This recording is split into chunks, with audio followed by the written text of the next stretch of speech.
નમસ્કાર, ધીરેન શાહ, વાસ્તુ કન્સલ્ટન્ટ, અમદાવાદ, ગુજરાતથી.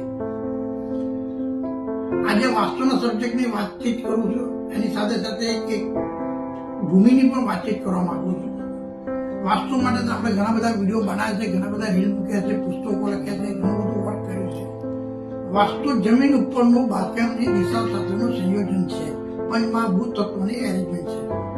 પરંતુ જે જગ્યા પર સ્ટ્રક્ચર બને છે, જે જગ્યા પર બાંધકામ થાય છે, એ જગ્યામાં પાવર કેટલો છે, એ પાવર ઉપર તમારા જીવનની તંદુરસ્તી રહી છે. દરેક ક્ષેત્રે, આર્થિક, માનસિક, શારીરિક, દરેક ક્ષેત્રે તંદુરસ્તી રહે.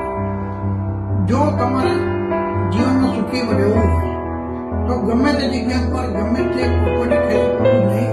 પેલા જગ્યાના વાઇબ્રેશન ચેક કરો, જગ્યાને અનુભવો, જગ્યામાં મળતી માનસિક શાંતિ જુઓ, અને ત્યાર પછી તમે જે કંઈ પણ પ્રોપર્ટી ખરીદવા માંગો છો એ વાસ્તુ મુજબ કેટલા અંશે છે કે નથી એ ચકાસી આપને અને આપણા પરિવારને સલામત ક્ષેત્રમાં મૂકો.